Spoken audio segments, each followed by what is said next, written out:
Assalamualaikum warahmatullahi wabarakatuh.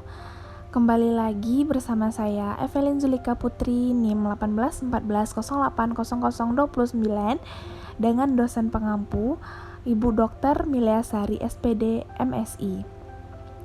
Kali ini kita akan membahas tentang topik ke-8 yaitu laporan penelitian. Baiklah, kita lanjutkan kepada poin pertama, yaitu mengapa peneliti harus membuat laporan penelitian. Peneliti perlu membuat laporan penelitian karena laporan penelitian adalah bukti bahwa sebuah peneliti telah benar-benar dilakukan. Laporan penelitian yang telah dibuat akan dipublikasikan. Semua hasil dari penelitian akan dicantumkan dalam laporan penelitian, sehingga laporan penelitian bermanfaat dapat memecahkan masalah dalam masyarakat. Salah satu langkah saat melakukan penelitian adalah membuat laporan penelitian. Jika sebuah penelitian tanpa laporan, maka penelitian itu tidak dapat dipublikasikan dan tentunya penelitian itu kurang bermanfaat. Dan yang kedua, apa saja aturan penulisan laporan yang harus dipatuhi oleh peneliti? Penulisan laporan penelitian perlu memperhatikan hal-hal berikut. Yang A, penulisan laporan penelitian ilmiah harus berisi hasil temuan dengan bukti yang lengkap. Yang B, penulisan laporan penelitian harus menyebutkan sumber data dan informasi yang jelas dan lengkap. Yang C, peneliti harus bersikap jujur terhadap temuannya dan jangan membesar-besarkan fakta atau pernyataan responden serta mencampurkan antara fakta dan opini. Yang D, sebagai laporan ilmiah, penulisan laporan penelitian haruslah sistematis dan logis sehingga pembaca dapat memahaminya. Yang E, rekomendasi yang diberikan harus berdasarkan temuan dari studi yang dilakukan. Dan yang ketiga, kemukakan macam-macam format laporan penelitian. Yang A, bagian awal laporan memuat komponen-komponen, satu halaman judul atau cover luar dan cover dalam. Yang kedua, lembar pengesahan. Ketiga, abstrak. Keempat, pengantar. Yang kelima, daftar isi bila ada daftar tabel atau daftar gambar.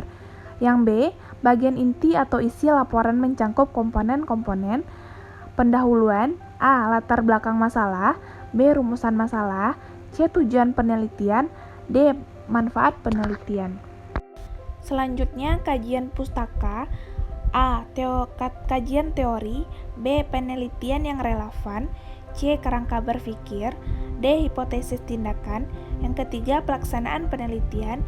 A, subjek penelitian yang mencangkup lokasi, waktu, mata pelajaran, kelas, karakteristik siswa, dan lain sebagainya.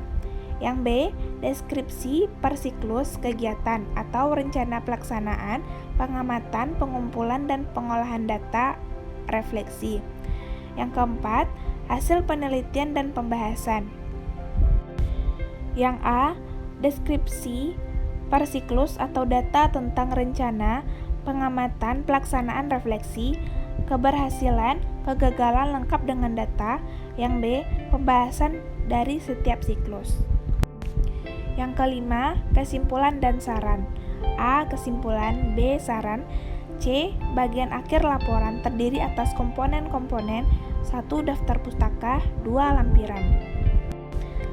Poin keempat yaitu kemukakan satu contoh skripsi. Saya mengambil judul skripsi yang berjudul Upaya Meningkatkan Hasil Belajar Siswa pada Mata Pelajaran IPA Materi Gaya Magnet melalui metode pembelajaran demonstrasi di kelas 5 Miss Tayam Al-Mustafawiyah, dan linknya tersedia di sini dan saya lampirkan. Yang poin kelima, bagian utama dari contoh skripsi tersebut. Garis-garis besar skripsi tersebut memuat bagian utama. Bab 1 pendahuluan. A, latar belakang masalah. B, batasan masalah. C, rumusan masalah. D, tujuan penelitian. E, manfaat penelitian. Bab 2 kajian pustaka. A, bimbingan guru. B, minat belajar mata pelajaran ilmu pengetahuan sosial atau IPS. 1. Minat. 2. Belajar. 3. Faktor-faktor yang berhubungan dengan minat belajar. C. Motivasi belajar. 1.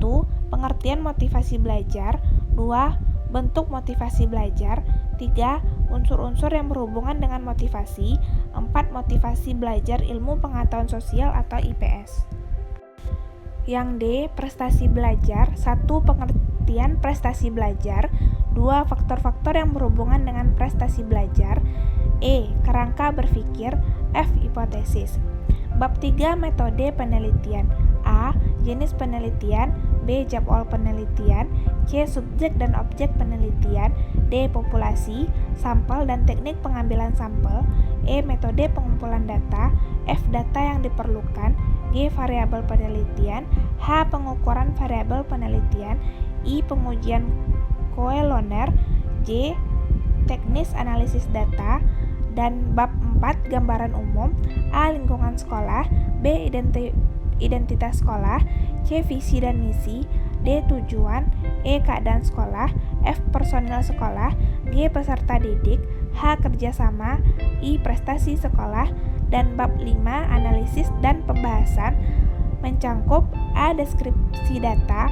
B. Analisis data. 1. Uji normalitas. 2. Pengujian hipotesis penelitian.